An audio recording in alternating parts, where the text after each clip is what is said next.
विटा शहरात स्वतःचं घर घ्यायचं आहे, स्वतःचा व्यवसाय करायचा आहे, मग विचार कसला करताय?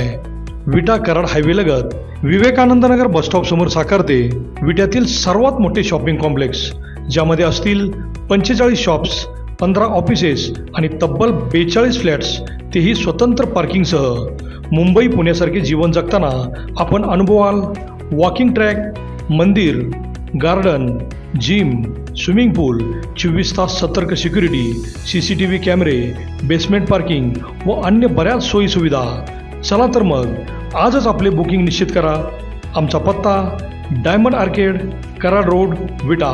संपर्क राजू पाटील किर्दत 93 222 68 103 व हनुमंत किर्दत 930 983 94 77.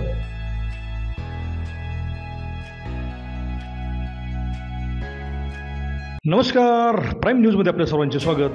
स्वर्गीय अनिल भाऊ बाबर यांनी मतदारसंघासाठी प्रचंड विकास निधी खेचून आणला असताना त्यांच्या निधनानंतर युवा नेते सुहास बाबर हे स्वर्गीय अनिल भाऊंनी सुरू केलेली विकासाची घौडदौड सुरू ठेवणार का याची चर्चा असताना युवा नेते सुहास बाबर यांनी मात्र मतदारसंघात गाठीभेटींचा धडाका कायम ठेवत 7 कोटींचा निधी आणल्याचे सांगितले. मनरेगा कुशल योजनेअंतर्गत खानापूर आटपाडी मतदारसंघासाठी तब्बल 7 कोटींचा निधी मंजूर केल्याने त्यांनी मुख्यमंत्री एकनाथ शिंदे, उपमुख्यमंत्री देवेंद्र फडणवीस व उपमुख्यमंत्री अजितदादा पवार तसेच रोजगार हमी योजना मंत्री संदीपान भुमरे यांचे आभार व्यक्त केले. सुहास बाबर यांनी मनरेगाच्या कुशल निधीतून गावातील अंतर्गत रस्ते, पेव्हिंग ब्लॉक यासारखी कामे होणार असून गावांची शान वाढणार आहे. युवा नेते सुहास बाबर यांनी रस्ते, विटा आगार पुनर्बांधणी पाठोपाठ मनरेगा कुशल योजनेतून 7 कोटींचा निधी आणल्याने बाबर गटात उत्साह वाढला आहे. या योजनेतून खानापूर तालुक्यातील भाळवणी, आळसंद, नागनाथनगर, लेंगरे, गारडी, पारे, मंगरूळ, घाणवड, चिखलवळ, भेंडवडे, माऊली याबरोबर 42 गावात, तर आटपाडी तालुक्यातील दिगंची, शेटपळे बरोबर 28 गावात, तर तासगाव तालुक्यातील विसापूर, चिखलगोटण, बोरगाव बरोबर 21 गावात कामे होणार असून स्वर्गीय अनिल भाऊंनी ग्रामीण भागावर प्रचंड प्रेम केले. तसेच प्रेम सुहास बाबर यांचे दिसत आहे.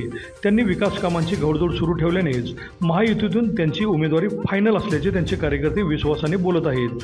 स्वर्गीय अनिल भाऊंचे मंत्रिमंडळात प्रचंड वजन होते.